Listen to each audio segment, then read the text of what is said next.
संसार से विराग और भगवान में अनुराग, इसी का नाम वैराग्य।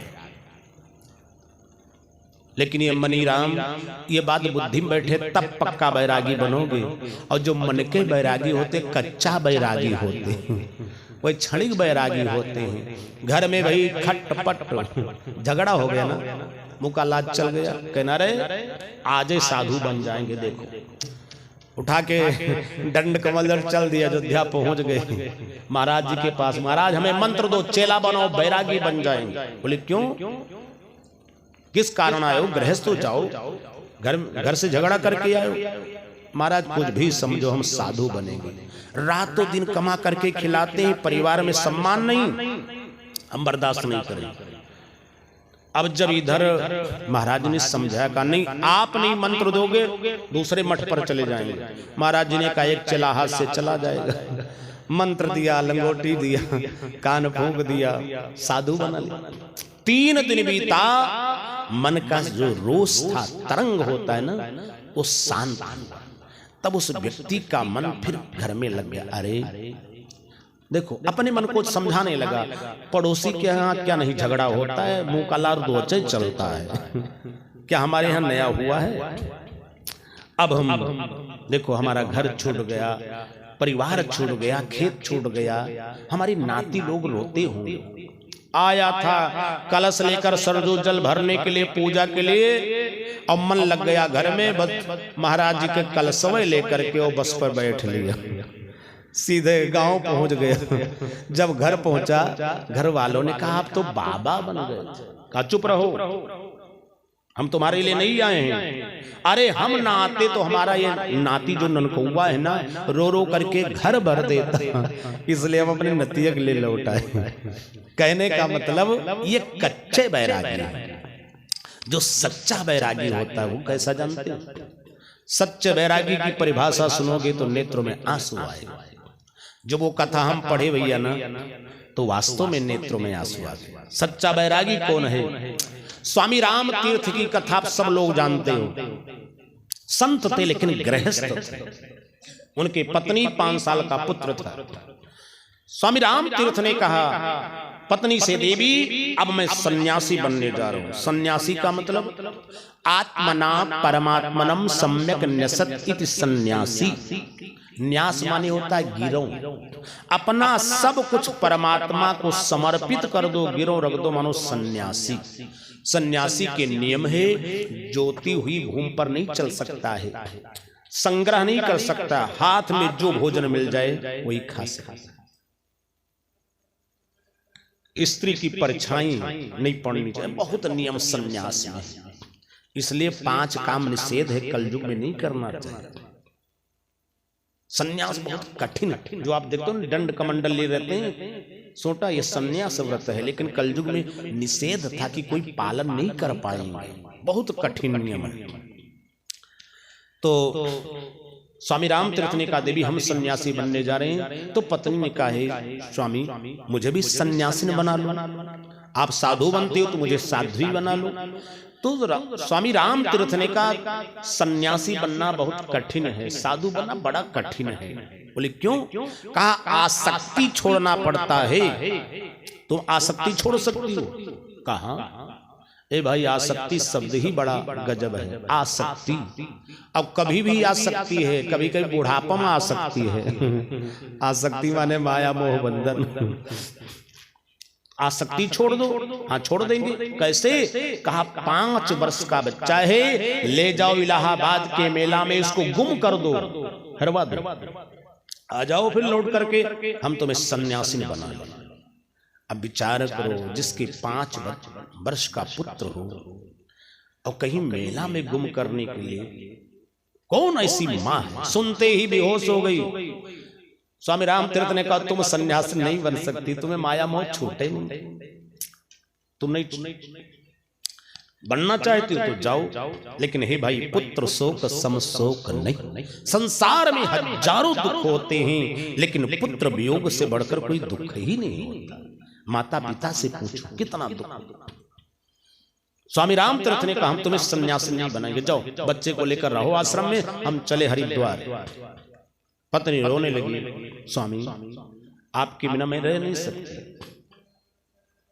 लेकिन नवाब कहते तो जाना पड़ेगा। बच्चे को लेकर चल दी, रोती बिलखती रहा। और इलाहाबाद का मेला लगा हुआ था, मेला में बच्चे को ले गई। भाई वो कथा पढ़ते ही इतनी दर्दनाक कथा, बच्चा हाथ पकड़े माँ का, माँ हाथ झटक देती है, बच्चा साड़ी पकड़ लेता है। भाई माँ पुत्र का कितना बड़ा संयोग होता है। संसार में 5 साल का बच्चा, आप बच्चे नाती को ले जाओ, छोड़ सकते हो? नहीं छोड़। हमारा नाती गुरुकुल में पढ़ता था तो मिलने जाते थे तो रोने लग जाए तो हम लोग भी रोने लग जाते। इतना होता है प्रेम मोह। अब वो बच्चा साथ ही नहीं छोड़ रहा है। अब स्वामी राम तीर्थ की पत्नी बहुत प्रयास किया, भीड़ भयंकर थी, कपड़ा पकड़ा, कपड़ा से हटा करके हाथ पकड़ा दिया, भीड़ आई, भीड़ में घुस करके हाथ झटक दिया, बगल से निकल गई। 10 कदम दूरी गई होगी कि स्वामी राम तीर्थ की पत्नी बेहोश हो।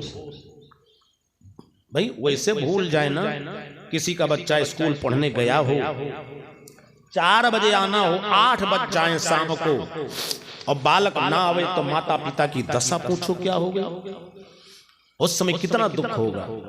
बेहोश हो गई। स्वामी जी ने शिष्यों को भेज दिया था, ये बेहोश हो जाएगी, आ नहीं पाएगी। शिष्य लोग उठा करके लाए स्वामी राम तीर्थ के पास। कहा देवी अब तुम सन्यासी बन सकती हो, आसक्ति को छोड़ दिया, माया मोह को छोड़ दिया। लेकिन कुछ बोल नहीं। और उसकी पत्नी ने कहा स्वामी अब तो सन्यासी क्या बनना है, अब 1 हफ्ता बचा है, मैं जी नहीं सकती हूँ, पुत्र वियोग में मर जाऊं। जब कहा तब स्वामी जी ने हंस दिया, अरे पगली तुझे ज्ञान नहीं, अब हम तुम्हें ज्ञान देने जा रहे हैं। क्या तू चाहती थी कि मेरा 5 वर्ष का बालक जैसे हम लोग साधु में भिखमंगे ऐसे भिखमंगा बना रहे? अरे मैंने उसको सेठ बना दिया। स्वामी ये कैसे? का अब हम तुम्हें दिव्य दृष्टि देखो तुम्हारा लड़का कहाँ जा रहा है। काशी में एक सेठ को जोशी ने बताया था कि आज ही के दिन इलाहाबाद मेला में जाना और 5 वर्ष का बच्चा जो रोती हुई मिल जाए, भूला भटका मिल जाए, उसी को गोदी ले लेना, वही तुम्हारा उत्तराधिकारी बनेगा और वही तुम सेठ बनेगा, वही आगे चल करके बिरला टाटा बना। ये बताया। देख देवी दिव्य दृष्टि से दिखाया। बालक रो रहा था, तब तक एक सेठ जी हाथ पकड़े और लेकर के चल दिए। कार में बैठा करके वही उत्तराधिकारी बना, जा करके महान सेठ बना। बोली द्वारिकाधीश भगवान की जय। तब पत्नी को सन्यासी बनाया। इसलिए हे भाई सन्यासी बनना, संत बनना सरल बात नहीं है। अहम और बहम दोनों का परित्याग करना पड़ता है। इसलिए प्रियात्मा बंधु, भक्ति ने कहा हमारे वैराग्य जो पुत्र को कोई पूछता नहीं, जब कोई सच्चा वैरागी है नहीं तो पूछेगा ज्ञान को कोई नहीं पूछता। नारद बाबा आप ही उपाय करो, हमारे पुत्रों को चेतना आ जाए। अब नारद जी ने 4 वेद का पाठ किया, सामवेद, ऋग्वेद, यजुर्वेद, अथर्व, 4 वेद का पाठ किया। कहा वेद वेदांत घोष 4 वेद सुना दिया। ज्ञान वैराग को होश नहीं आया। वेदांत, कल्प, शिक्षा, निरुक्तम, छंदो, ज्योतिष, व्याकरणम, छा शास्त्र सब सुनाए, होश नहीं आया। अब तो नारद जी घबरा गए, अरे इतना सब सुना दिया, ज्ञान वैरागी बेहोश पड़े हैं, आकाशवाणी हो गई। नारद घबराओ नहीं, संतों के द्वारा कल्याण होगा, सिद्ध होगा। अब संत को कहां ढूंढने जाए? आगे बढ़े, देखा सनकादि मुनीश्वर, सनकादि मुनि मिल गए जो 4 भाई हैं, जिनकी अवस्था बहुत छोटी लगती है लेकिन सिद्ध पुरुष हैं। नारद जी से प्रश्न किया मुनियों ने, नारद कि कथम ब्रह्मंदीन मुखा अकोता चिंता तुरो भवान, त्वरितमागम्यते कुत्र। नारद बाबा, कथम ब्रह्मन दीनों का, ये तुम्हारा मुखमंडल सूखा क्यों इतना टेंशन में हो? गत वित्तो यथो जना, जैसे किसी का कोई सामान गायब हो जाए आदमी टेंशन में रहे। अरे तुम्हारा क्या चला गया? तब नारद जी ने पूरी कथा सुना दी। सनकादिक मुनियों ने कहा, चारों वेद सुनाया, अच्छा शास्त्र, लेकिन ये बताओ श्रीमद् भागवत सुनाया? तब नारद जी ने हंस दिया, धन्य हो महाराज। जब चारों वेद सुना दी और ज्ञान वैराग्य को होश नहीं आया ना, तब ये श्रीमद् भागवत सुनाने से होश आ जाएगा। सनकादि मुनियों ने कहा, नारद, लगता है भागवत की महिमा तुम भूल गए हो। याद रखना, ये जो वेद है ये वृक्ष है, और वृक्ष का पका हुआ फल है श्रीमद् भागवत महापुराण। अब जैसे आम का फल, दशहरी आम का फल कितना मीठा लगता है, सबको अति प्रिय है भैया। दशहरी आम आ जाए ना, फलों में राजा है आम, इतना मीठा है। अब कोई कहे दशहरी आम इतना मीठा है, तो लाओ दशहरी आम के पेड़ की जड़ को काट के खाएं। तो विचार को, जड़ में कौन मिठास आएगी, डाल में कौन मिठास? मिठास तो फल में होगा। ऐसे वेद रूपी वृक्ष का पका हुआ फल है श्रीमद् भागवत महापुराण। इसलिए हे मुनियों, वेदों का सार तत्व इसमें भरा है। एक बार सुनाओ, ज्ञान वैराग्य को देखो, जवान हो जाए।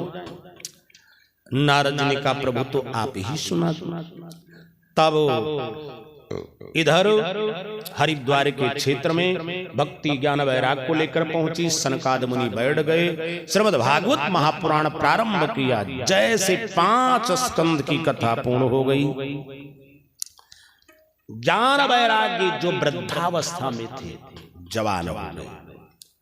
जब जवान हो गए और जैसे 10 स्कंद की कथा पूर्ण हुई, उसी समय लंबी लंबी श्वास चलने लगी।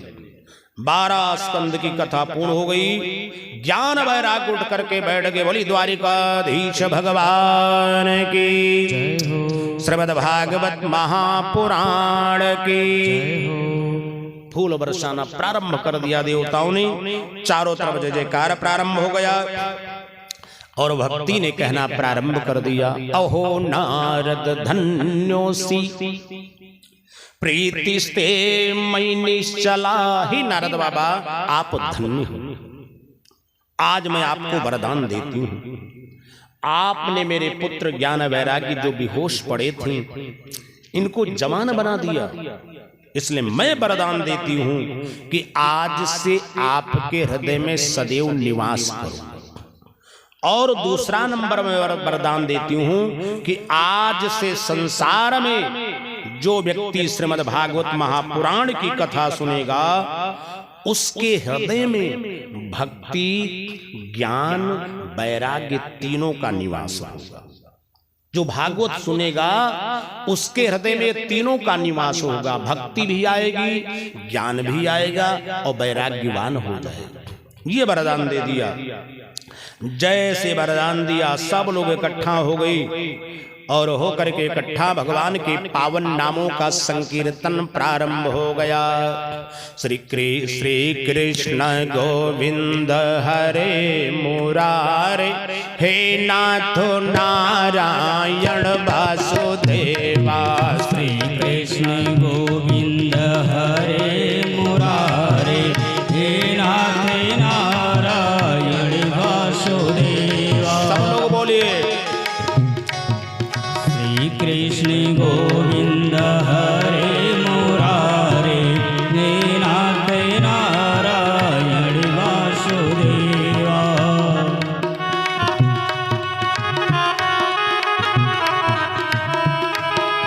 हे नाथ नारायण वासुदेवा, हे कृष्ण नारायण वासुदेवा। हे नाथ नारायण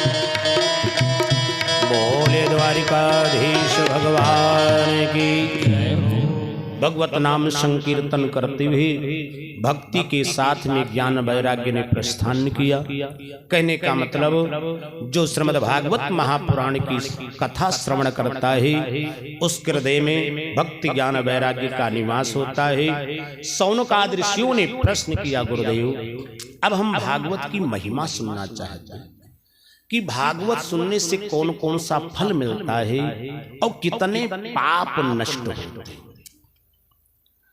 तब सूत जी ने कार्य सुनो, संसार में जो 6 फल हैं धर्म अर्थ काम मोक्ष भक्ति मुक्ति इत्यादि सब कुछ भागवत सुनने से मिलता। अच्छा कौन से पाप नष्ट होते हैं?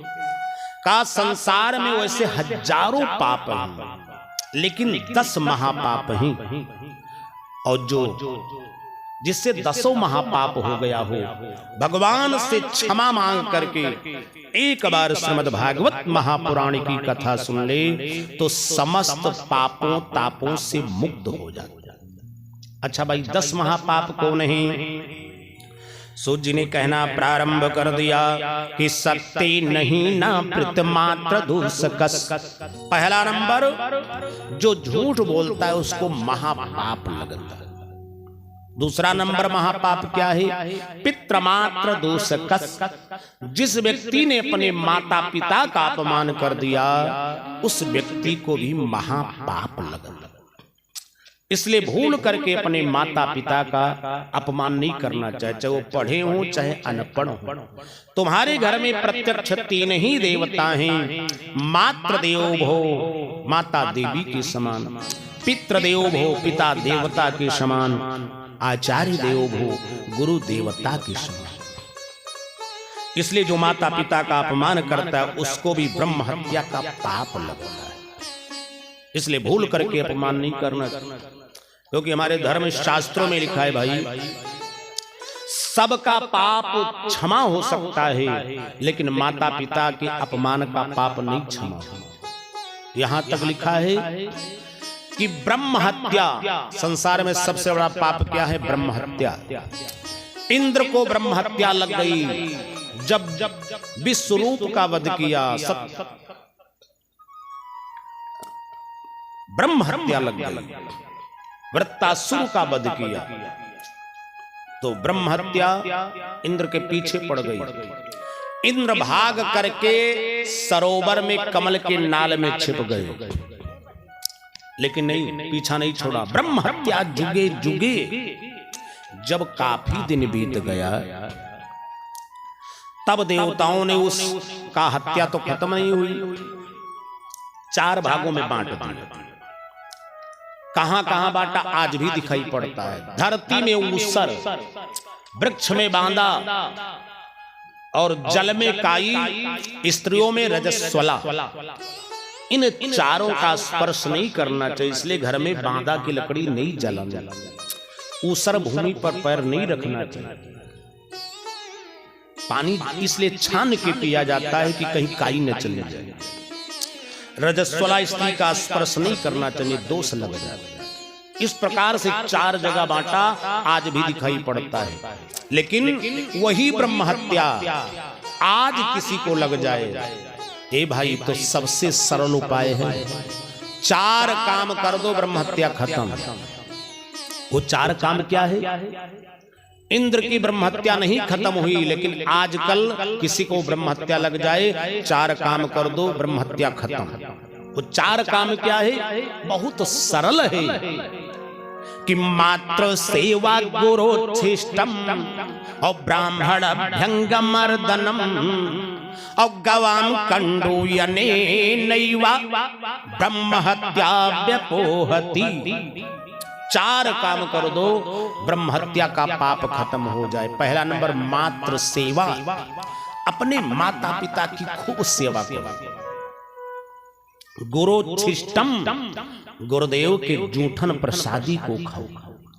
तीसरा नंबर ब्राह्मण भंग मर्दनम, अपने दरवाजे पर ब्राह्मण के चरण कमल को धो, ब्राह्मण का चरण धो।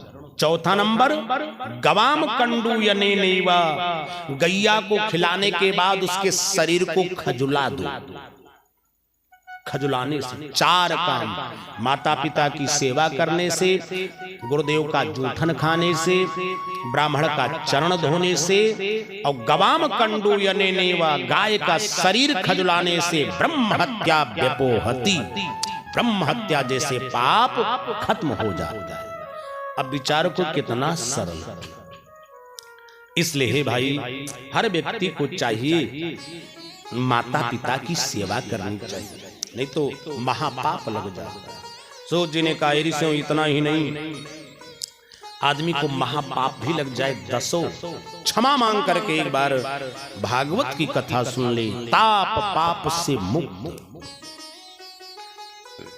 और यदि अपने जीवन में कथा ना सुन पावे, मरने के बाद वो नरक में चला जाए, भूत प्रेत बन जाए, कुछ भी हो जाए, उसके परिवार में कोई लायकदार हो कि उसके नाम से संकल्प करा के भागवत कथा सुन ले तो भी उसको मुक्ति मिल जाएगी। तब सौनकादि ऋषियों ने कहा गुरुदेव समझ में नहीं आ रहा है कि आदमी से गलती हो, पाप हो जाए, क्षमा मांग करके भागवत सुन ले तो उद्धार हो जाए, ठीक है। कहा जीवन में सुन भी ना पाए, मरने के बाद ब्रह्म भूत बन जाए और उसके नाम से कथा सुनो तो भी तर जाएगा। सूत जी ने कहा ऋषियों अब तुम्हें एक कथा सुनाने जा रहे हैं कि कितना बड़ा पापी था, प्रेत बन गया, उसके भाई ने कथा करी, उसके नाम से संकल्प किया तो मुक्ति कैसे मिलेगी। सूत जी ने कहना प्रारंभ कर दिया, ऋषियों का यत्र ते कीर्तयिष्यामि और इतिहासं च पुरातनम और जस्य श्रवण मात्रेण पापहानि प्रजायते। हे ऋषियों अब तुम्हें हम परम पावनी कथा सुनाने जा रहे हैं, जिस कथा के श्रवण मात्र से आदमी के जन्म जन्मांतर युग युगांतर के पाप नष्ट हो जाते। ऐसी परम पावनी कथा ऋषियों इसी धराधाम पर कहा तुंग भद्रा तटे पूर्वम और मभूत पतन मोत्तमम और यत्र वर्ण स्वधर्मेण सत्य सत कर्म ततो पर। ऋषियों इसी धराधाम पर एक तुंग भद्रा नाम की नदी, उस नदी के तट पर एक उत्तम नाम का नगर है।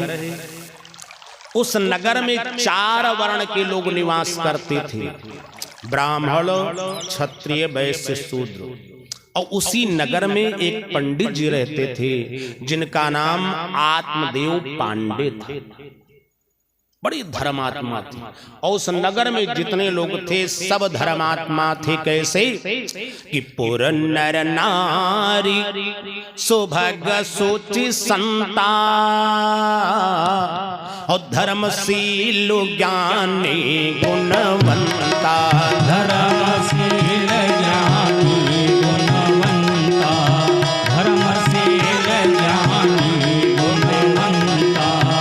पुर नर नार सुभग सुचि संता, पुर नर नार सुभग सुचि संता। धर्मशील ज्ञानी गुणवंता, धर्मशील ज्ञानी गुणवंता। धर्मशील ज्ञानी गुणवंता। उस नगर में सब धर्मात्मा थे। पंडित जी आत्मदेव ब्राह्मण बड़े धर्मात्मा, चारों वेद के ज्ञाता थे, विद्वान थे। पूरे क्षेत्र में नाम था भैया बड़े विद्वान ब्राह्मण, बहुत ज्ञान।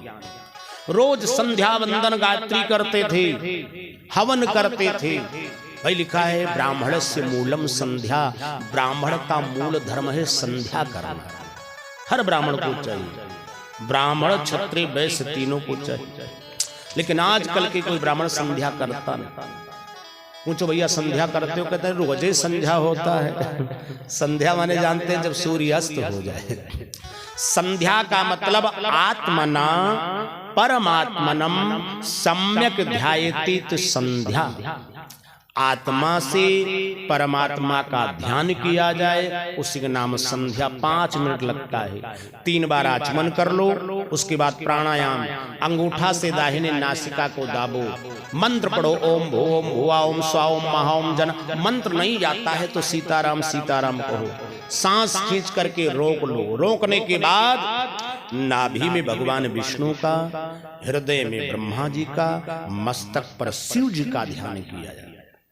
जितना देर तक सांस रोक सको प्राणायाम ध्यान करना चाहिए। उसके बाद सूर्य भगवान को अर्घ चढ़ा दो और गायत्री मंत्र जप दो, उसी का नाम संध्या वंदनम। और इसमें इतनी बड़ी शक्ति है संध्या में। संध्या की महिमा आगे हम बताएंगे। आत्मदेव ब्राह्मण संध्या वंदन गायत्री हवन बहुत पूजा पाठ, पूरे क्षेत्र में लोग प्रणाम करने आते आत्मदेव ब्राह्मण।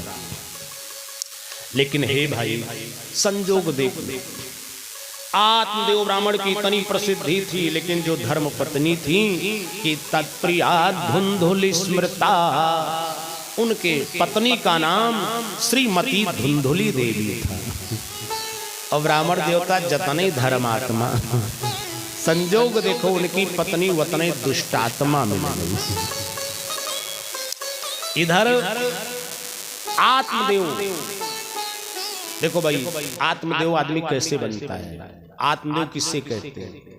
आदमी आत्मदेव बन सकता है। आत्मानम देवम मन्यते आत्मदेवा, जो इतना पूजा पाठ करे, धर्म कर्म करे कि अपने आत्मा को देव बना दे, उसी का नाम आत्मदेव। और जो धर्म कर्म न करे, पूजा पाठ न करे, पाप कर्म करे, उसी का नाम धुंधकारी। इसलिए आप ही के ऊपर है, चाहो आत्मदेव बन सकते हो और चाहो धुंधकारी बन सकते हो। 2 ही मार्ग हैं भाई, शिष्टाचार और भ्रष्टाचार। इधर जो उनकी पत्नी थी धुंधुली, तत्प्रिया धुंधुली स्मृता, सूत जी ने कहा ऋषियों, धुंधुली का स्वभाव थोड़ा दुष्ट था। कैसे थी? का भिक्ष को वित्तवान लोके और तत्प्रिया धुंधुली स्मृता। उनकी जो धर्म पत्नी थी स्वभाव की महादुष्टा थी। इतना ही नहीं, जब तक पड़ोसिन से पड़ोसिन को लड़ा ना दे, तब तक उसको पानी नहीं पचता था। चाहे लड़ जाए चाहे लड़ा दे, महान दुष्ट थी। लेकिन आत्मदेव ब्राह्मण कुछ बोल भी दी तो झगड़ा नहीं करते। गृहस्थ के गाड़ी चल रही थी, लोग कहते थे हे महाराज, आप इतने धर्मात्मा और पत्नी दुष्टा मिल गई। तो ये बात सत्य है भाई। देखो लिखा है धर्म शास्त्रों में कि भगवान सबको सब कुछ नहीं देते। अरे सब कुछ मिल जाए तो आदमी रावण ने आकाश में पुल बांधना शुरू कर दे। लिखा है सबको सब कुछ नहीं मिलता है कि या सुंदरी सा पति न विहीना। यदि स्त्री परम सुंदर है तो उसको सुंदर पति नहीं मिलते। बोले कौन मिलते? का ढकेलू दादा ही मिल गए। यदि पति बहुत सुंदर है तो संजोग से सुंदर पत्नी नहीं मिलती। पता लगा सुपनखक बहनें मिल गई। अच्छा, भगवान की कृपा हो जाए कि या सुंदरी सा पति न विहीना, स्त्री भी सुंदर और पति भी सुंदर, तब एक कमी लगी रहेगी, न पुत्रो ना पिवा पुत्री, कोई बाल बच्चे नहीं। अच्छा, भगवान की कृपा हो जाए, पति पत्नी सुंदर हैं, पुत्र हैं, तो एक कमी लगे रहेगी। बोले भवे दरिद्रम, बेचारे बहुत गरीब हैं। अच्छा, भगवान की कृपा हो जाए, पति पत्नी सुंदर हैं, पुत्र भी है और धनवान है, का तो भी एक कमी लगी रहेगी। बोले अब कौन कमी? का दंपत्योच कल कनम, परिवार में कलह मचा रहेगा। सब कुछ होते सुख से पानी पीने को नहीं मिले। का अच्छा भाई, भगवान की कृपा